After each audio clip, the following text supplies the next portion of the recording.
Hey everyone, welcome to episode 6 of Portland Real Estate Investing Podcast. I'm here with my co-hosts Alex Fan and Stephen Tran. Hey guys.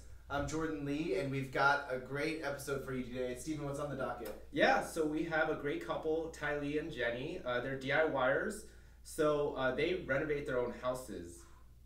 Yeah, so I think they're up to 3 or 4 right now, and I think they're our first guests who aren't real estate professionals. Yeah, I love this. They were really super kind. They invited us into their own home, so we got to see like projects that had been finished. We got to see projects that were just getting started, and some that were just like in the middle. So it was a really cool experience. They're super generous, and I think you'll like it because they talk about some of the issues that they had and some of the.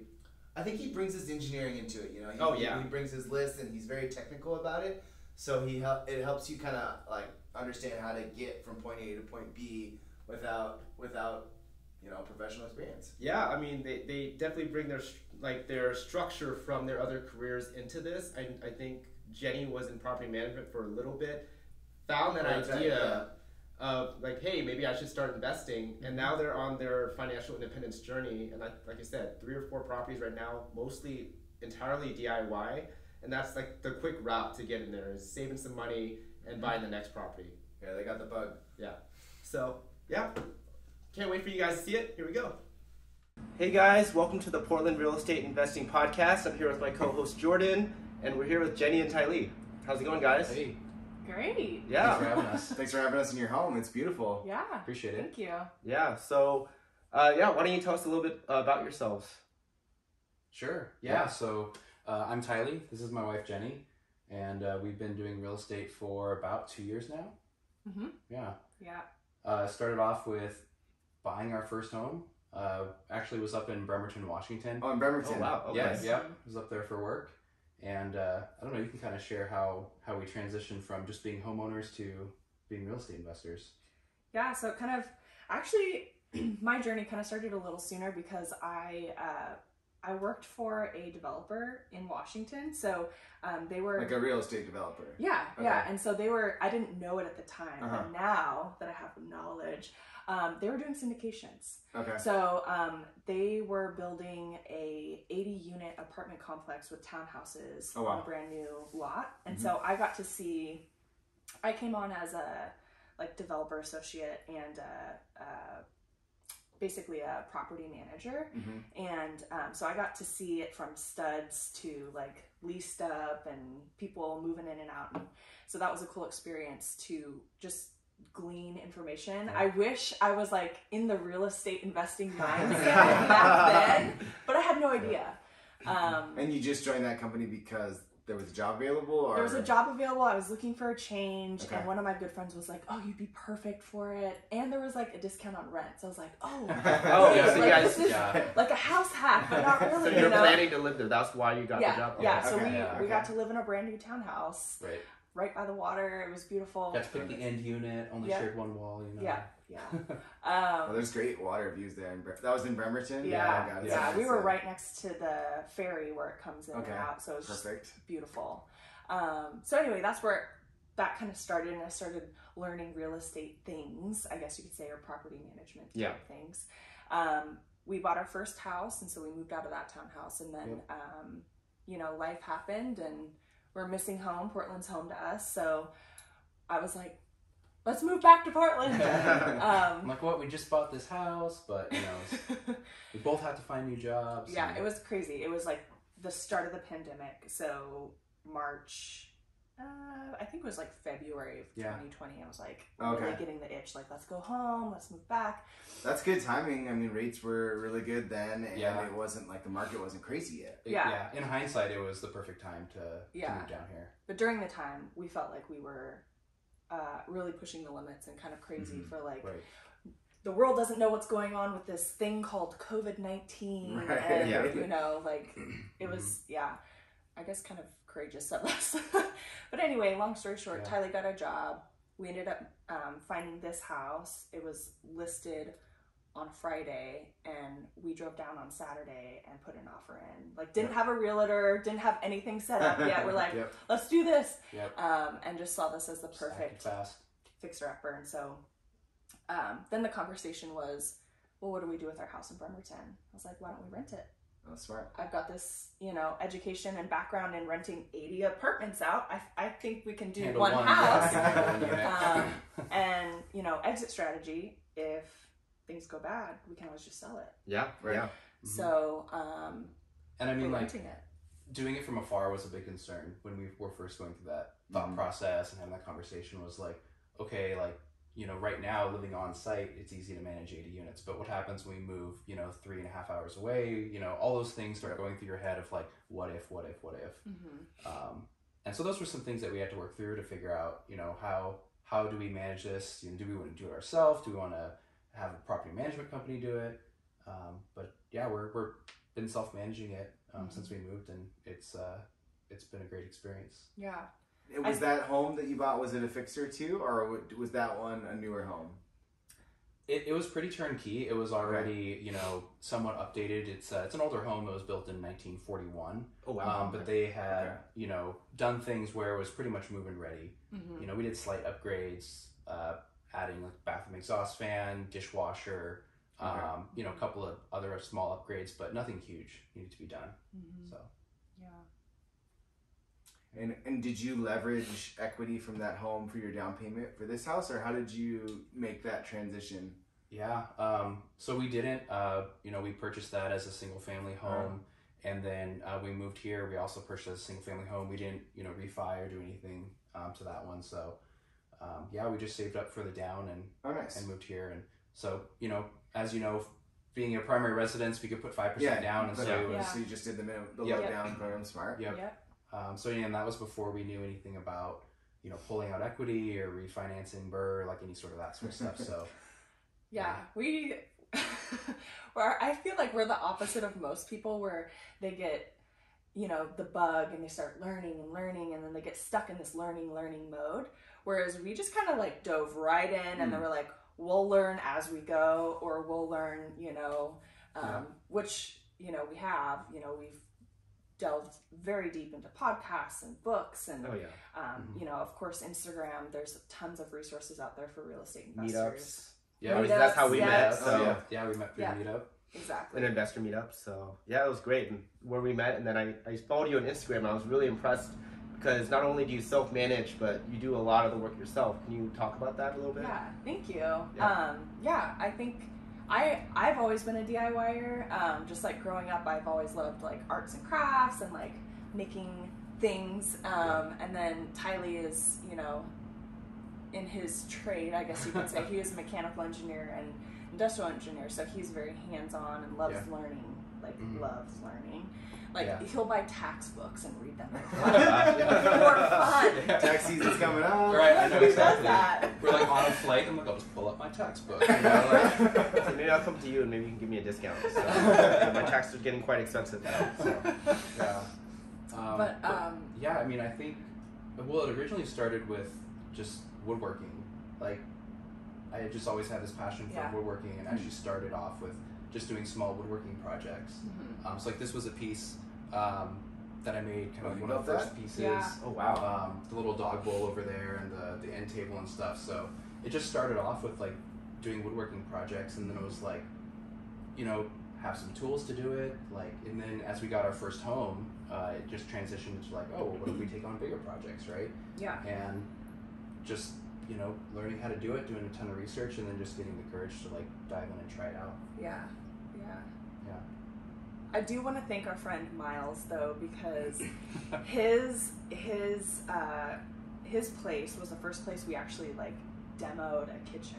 Oh. And so it like gave us the confidence. We're like, okay, if we mess up Miles's place, it's okay. He'll still be friends with us, right? Because we're helping him. But it gave us the courage of like, ooh, like, what's lifting up flooring look like, and you know, what is you take out a countertop, right? Yeah, exactly. Yeah. So thank you, Miles. Shout out to you. Yeah, thanks, Miles.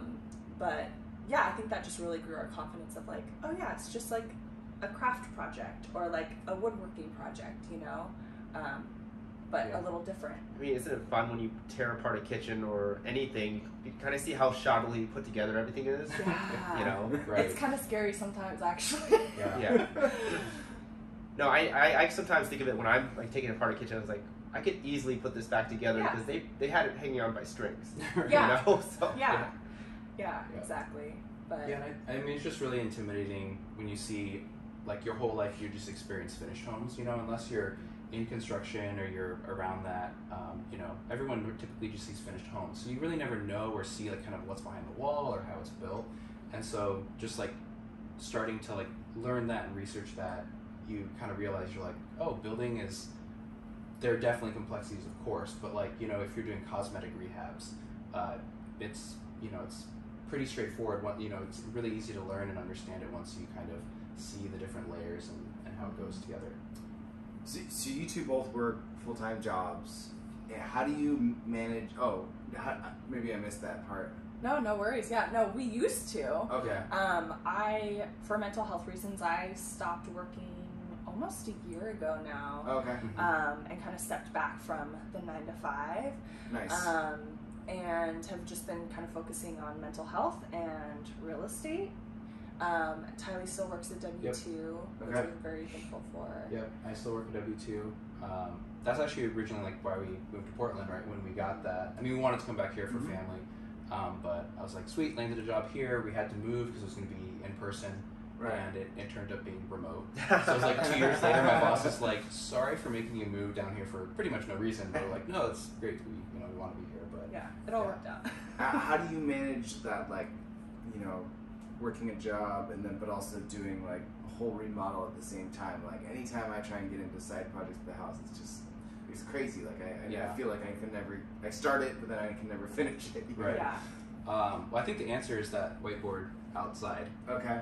So yeah, like anytime we start a project, we write a list of like everything we have to do. Yeah. And kind of like sequence it, and then we're like, well, what materials do we need?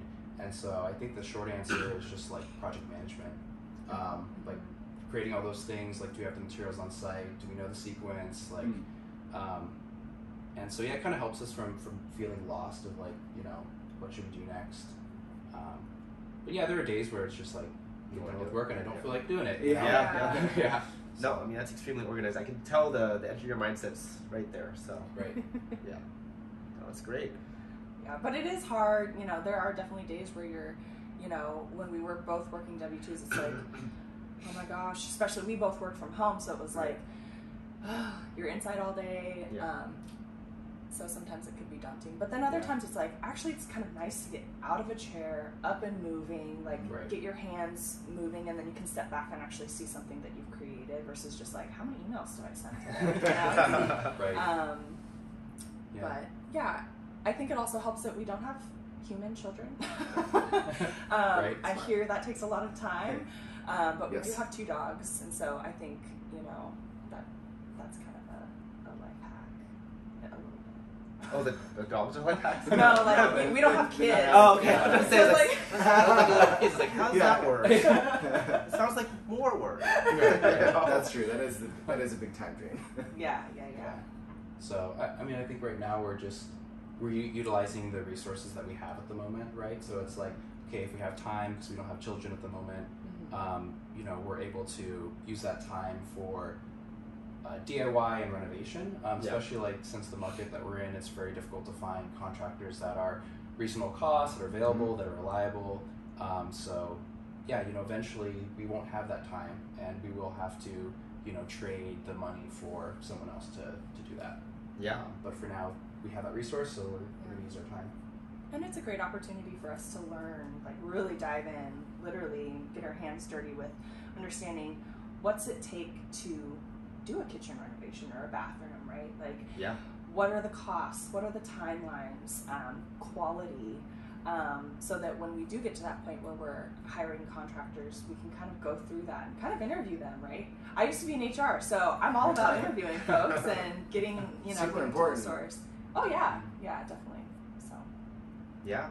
No, I mean, I mean, I always find it very impressive, like what you've done here in this house. Your videos are obviously amazing. The detail work that you do is really great. I mean, I feel like, have you ever thought about being a contractor? People ask us that all the time. I mean, like, I would love to help out friends, you know, because like I love to learn, and like other people that like to learn to do stuff, like I definitely like investing in others and teaching them how to do that. Yeah. But in terms of it being like, you know, full-time job, starting up a construction company or something, like, I don't know if that's something, you know, I'd rather go down the real estate investing route. Yeah. Okay. And can I ask, like, what is your end goal with obviously purchasing all these properties, renovating? Like, what is your ideal endpoint for this? Yeah, I mean, we don't necessarily have, like, you know, this number of doors or this number of cash flow. So I guess maybe in that way we're not as disciplined, and then like this is our financial independence or financial freedom number, anything like that. But you know, generally speaking, you know, our long-term goal is to, you know, be able to support ourselves with real estate.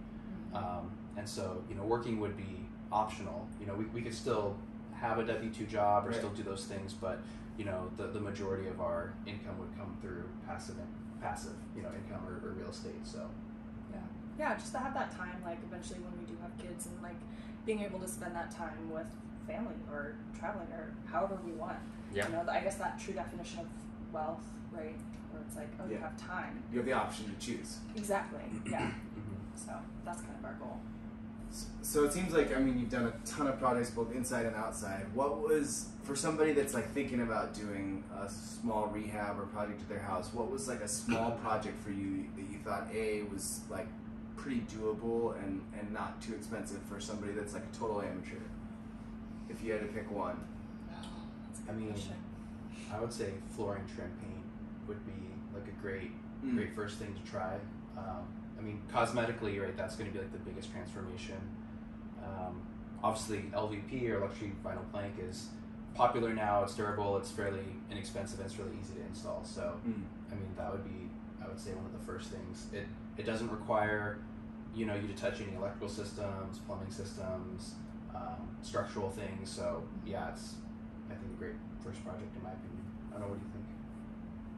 I don't know. I just go back to our first project, which was like, well, one of our first projects was you installing the dishwasher on our first house, and I was freaking out. That's right. That did require electrical plumbing. Yeah. A little bit. Yeah. So you didn't have a plumber come and check it out at all. You just did it all yourself. Yep. Wow. Yep. So again, like just a lot of research and a lot of YouTube videos. Even the water hookups under the sink where the dishwater goes and everything. Yep, yeah, because I mean, you know, it had the shut-off valves for like the hot and cold, right? And you know, I was researching. It's like, okay, you need to add a hot line for the dishwasher. So I'm like, okay, well, what do I do there? It's like, oh, well, you can, you know, switch out the little valve on the end, so it has, you know, 2 outlets. Yeah. So I'm like, okay, all right, I can do that, you know. And meanwhile, I'm like, oh my gosh, my cabinets. Oh, because you gotta drill the hole. Well, the hardest part was making space for it. So basically, it was like one cabinet door, or it was 2 cabinet doors. So basically, had to like cut a hole for the dishwasher, and then like add a panel and then resize the door, because you know it's a 1941 house, never had a dishwasher in there. So actually, the cabinet reconfiguring was probably the most difficult because we weren't replacing the cabinets, we were modifying the existing ones. So I wouldn't recommend that as a first project. No. You're like, hey, trim, flooring, but we just did all this crazy stuff. At first I was like, just switching out a dishwasher. No, this is putting in a whole new dishwasher where there wasn't one before. You gotta like get a new electrical line to connect that. So actually that was something that we did have help with. So we had a electrician family member that assisted with running a new circuit. But again, like always looking to learn, like as he was doing that, I was like, hey, what are you doing? Can you teach me? Can you know, tell me what's going on? Right. Just like the little details, like, oh, you have to have like a way to lock out, you know, this breaker so that when someone's working on the dishwasher, so you've got to have a little, you know, bracket on the breaker, and you know, so just like learning all those little things that you never think to look at.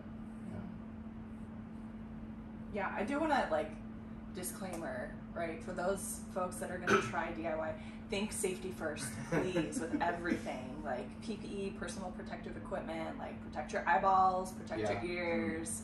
With electrical stuff, like if you're not confident, hire an electrician.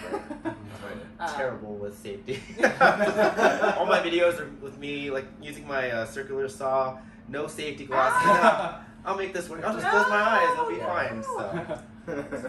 Yeah, my uncle now has a fake eye because of a simple woodworking accident. Literally a splinter of a piece of wood flew back. He was wearing glasses like these, but not safety glasses, and it flew back into his eye. Like 4 surgeries, and years later now he can't see and he has a glass eye. So okay, I'll be a little bit more safe moving on. So I'm always in a rush. So that's what he was doing too. He was like, oh, it's just a quick little trim. Changed his life forever. So anyway, PPE, safety. No, that's good to know. So, I know you got started, you had a unique way of getting started. How would you tell someone else, like one of your friends, how to get started in real estate investing? Man, you guys have good questions. Yeah. I mean, buying your first primary residence. I think that's the simplest way to get started. It's the lowest barrier to entry, right? Because you can put the least amount of money down. Yeah. You can learn like what it's like to go through the home buying process. Because like for us, when we bought our first home, it's like you have no idea how the process works. Like it's like, oh, what's a lender? What's a realtor? Like what's closing? I don't know how many times I Googled what does escrow mean. It's just like, and so it's just like learning that process, home inspections, like writing and submitting offers. Like you just can get to learn that process through buying your first home, and then if that first home can turn into a rental property later on, or if it is a short-term rental, midterm rental, if you want to flip it and just sell it after you fix it up or something, then I think that's the easiest way to get started. Yeah, that place you got in Bremerton, the appreciation there has been crazy, right? Yeah, it has. We bought in 2018? I think so. 2018 or 2019. Yeah. And so I think that place has appreciated maybe about 160. I think since 2018. 2018, yeah. I mean, granted, crazy market. Crazy market. Probably a little bit of an outlier, but it's pretty close to the ferry too, so it's an easy commute to Seattle. Yeah.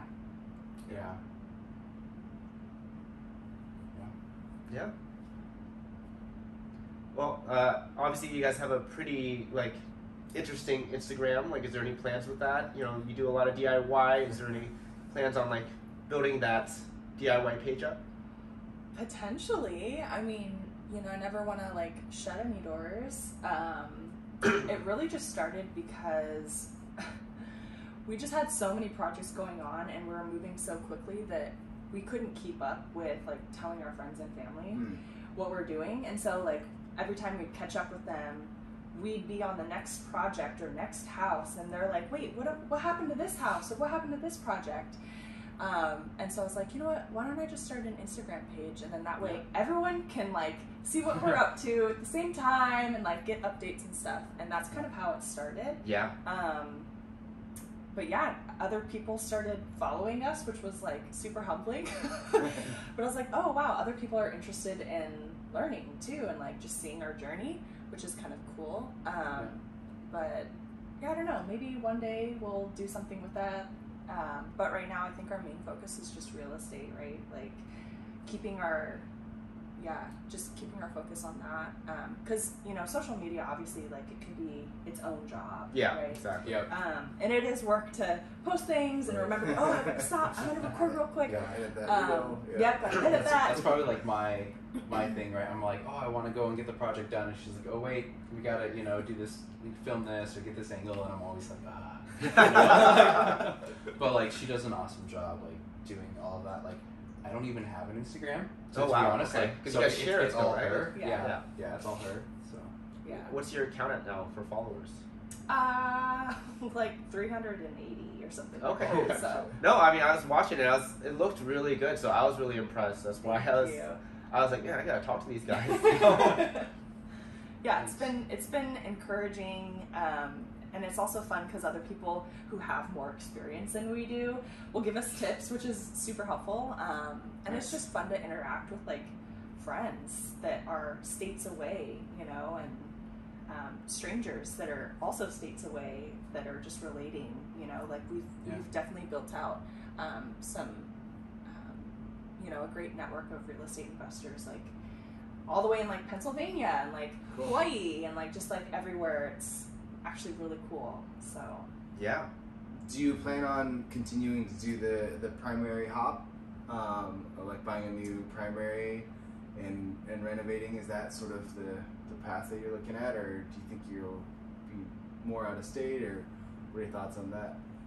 Yeah, so I mean, with the home up in Washington and with this home, that was, you know, the primary residence approach. But after we purchased this home, we kind of did like an initial rehab. So we did everything besides the kitchen and the bathroom, just because we needed to like get in here, and you know, I was working, we were both working, so we just needed the home to be livable. But since those projects, we actually went out and did, you know, 2 other projects intentionally for you know, being long-term rentals.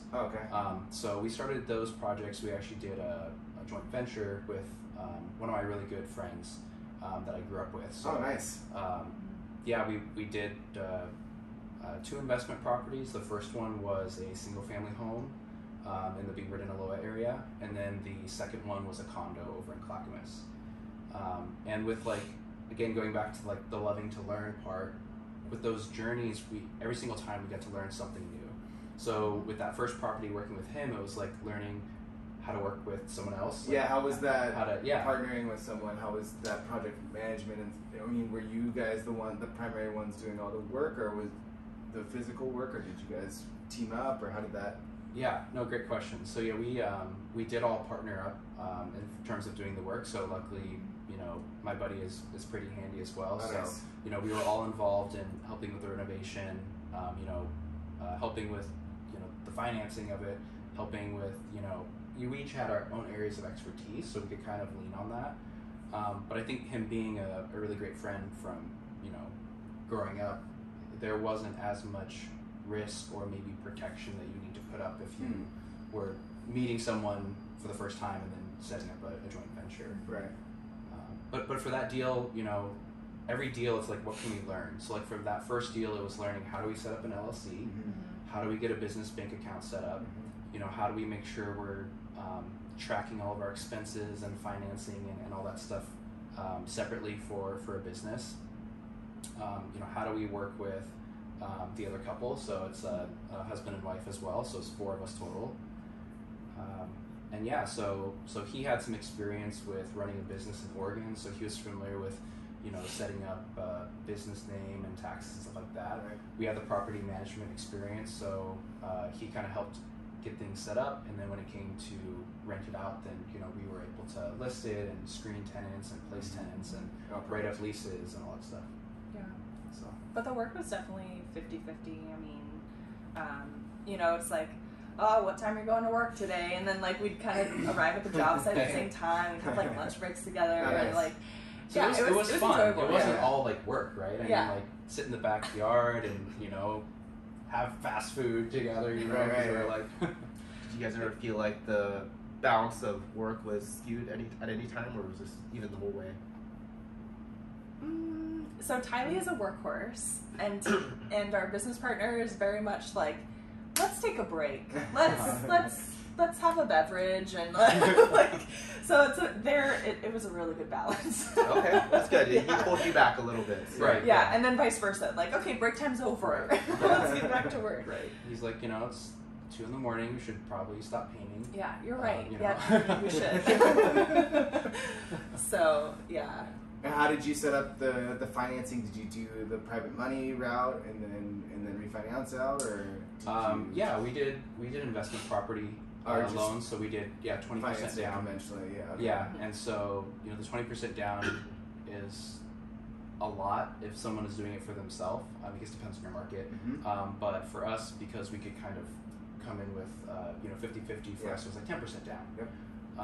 And then of course, like doing the renovations ourselves kind of helped with that budget. So, you know, as you know, like in this market, in the Portland area, it's really hard to purchase something, renovate it, have room for maintenance and stuff, and then cash flow on a long-term rental. Yeah. And so, so by us, you know, getting lucky with doing the renovations ourselves and then self-managing, you know, we're able to have a pretty decent cash flow. Oh, nice. And so, again, it's just kind of adapting to the market that you're in. Yeah.